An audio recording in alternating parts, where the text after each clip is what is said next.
Hi, Sophia likes math and history, and we are going to take a look at quadrilaterals.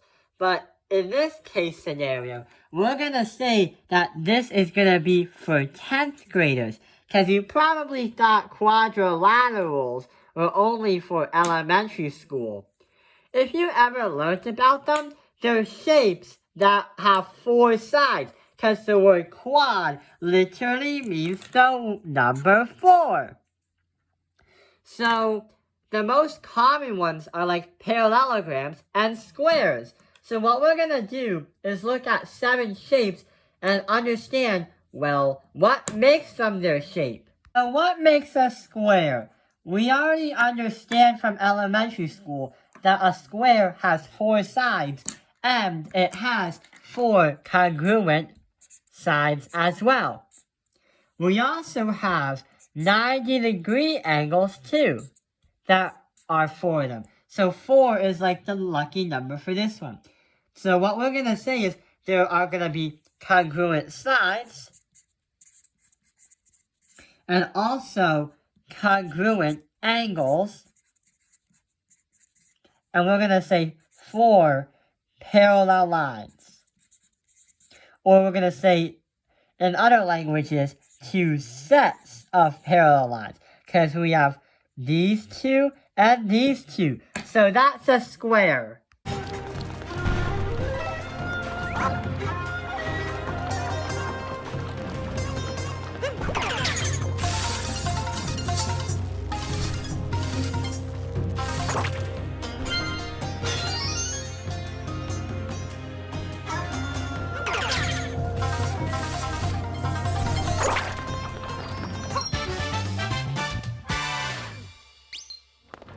So the next one we're going to take a look at is the rectangle. So these kind of shapes are similar because just like the square, they still have 4 congruent angles and have 2 sets of parallel lines. And also, yeah, that's pretty much it. So we're going to say congruent angles and 2 sets of parallel lines. And that is a rectangle, which can be a square too. But a square can be a rectangle. Huh? We'll explain why 2 shapes can be different. And also the same in the later part of the video. So that is a rectangle.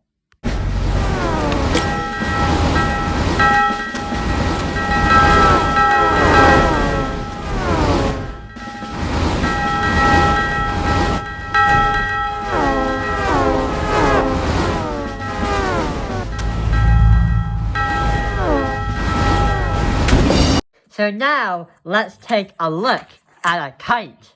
So a kite is going to have these and these. So what's going to happen is these 2 lines are going to be congruent to each other, while these sets of lines are going to be congruent as well. Just like the previous shapes, we're going to have 2 consecutive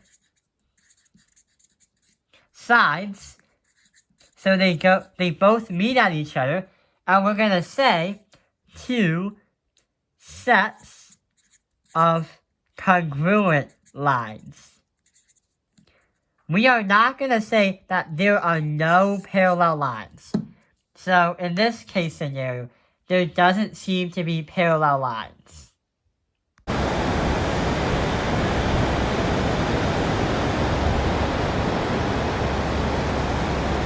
The next shape after a kite is a parallelogram, and these are very common in mathematics when you look at triangles and also squares. This is another common shape that you're going to use in geometry. And did you know that all of these shapes that we're using have different proofs? So when you do a proof or something like a proof, you get to understand, oh, figure ABC is a parallelogram. Prove that CATB as a square is not a square. So we'll find out those later in the series of Tau Penalized Math Industry. So about a parallelogram, there's going to be cool things about this one. There's 1, 2, and there's 1, 2. So they are going to be parallel. We're going to say 2 sets of parallel lines. Well, duh, it's called a parallelogram. And number 2, this and that angle is going to be congruent. And this and that angle is going to be congruent. So we're going to say 2 sets of congruent angles. That is another thing we can find out about parallelograms. Well, you don't really have to think about parallel lines in a parallelogram, because, duh, look at it. So after that, 3, 2, 1.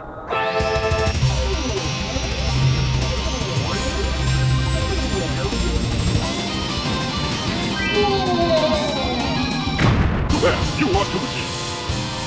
So the next shape we're going to analyze is a rhombus, which is very similar to like a parallelogram. But in this case scenario, rhombuses are going to be like squares too, because they are going to be congruent sides and also parallel lines. So just like a square, a rhombus can be a square. If you rotate it like this, we're going to say 2 sets of congruent lines. And we're also going to say that there's going to be 2 sets of parallel lines and also congruent angles. So a rhombus can be a parallelogram and also a square too.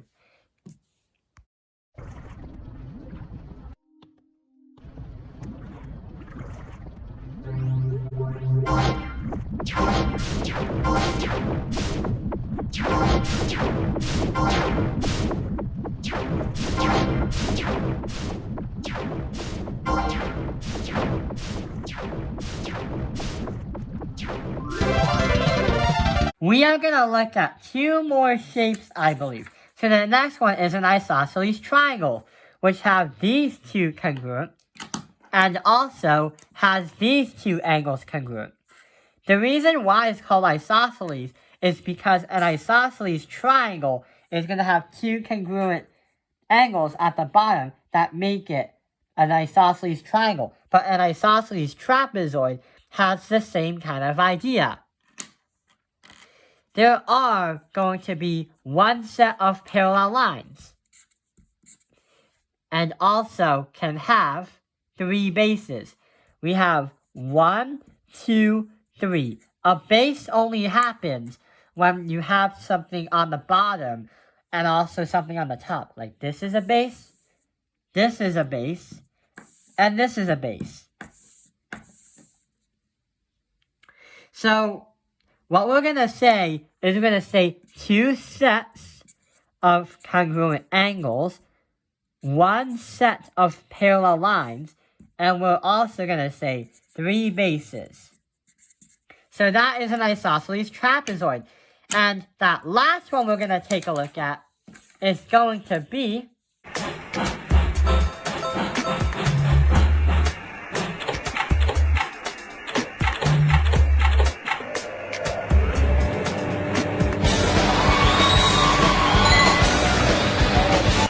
a regular trapezoid.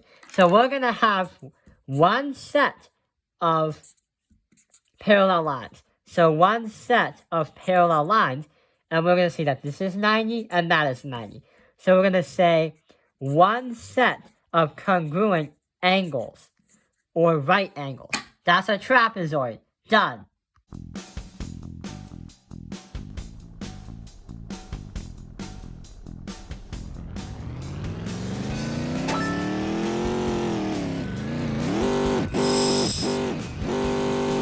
So that was a lot of shapes that we reviewed. Yeah, like 7 of those kind of shapes. So to understand this on why we said a rhombus can be a square can be a rhombus, a kite can be a rhombus, a square can be this, a trapezoid can be this, and a parallelogram can be that. But why don't we do that? Well, turns out that they have a family tree. Just like me and you, these quadrilaterals somehow relate to one another. For example, if you start at the top, you can take a look at a parallelogram can be a rhombus, but a rhombus can be a parallelogram. It could also be a rectangle and vice versa. But sometimes you have to logical think, because sometimes we can say that a square cannot be a kite, or sometimes in other scenarios, a rectangle may not be able to be a kite, for example. Because about the analysis we've been learning about, like parallel lines, angles, and congruent stuff, that is what's going to determine if a shape is relatable. So we're going to play a little game. We're going to play a game called Always, Sometimes, Never. So what we're going to do is write the letter A if it's always, S if it's sometimes, and N if it's never. So for number 1, we're going to say a square is going to also be a rhombus. Is that always, sometimes, or never? I'm going to say always, because if you draw the shape, it's always going to have 4 equal sides from, remember that analysis we did earlier in the video? So they're going to have 4 congruent angles and 2 sets of parallel lines. So I'm going to say always with that one. The other thing is, number 2, we're going to say a circle is a polygon. We're going to say that is a never, because there's no really sides on a circle. And number 2, a circle doesn't have sides, and a shape needs to be like 3 sides, like a triangle, to be counted as a polygon. Number 3, we're going to say a polygon has 5 sides. And let's understand. We're going to say that this pentagon is 5 sides. But we said that a polygon can be a shape if it's 3 sides or more. And this is a triangle, and that's counted as a polygon. So what we're going to say that it's sometimes. Pentagons are counted, but triangles too.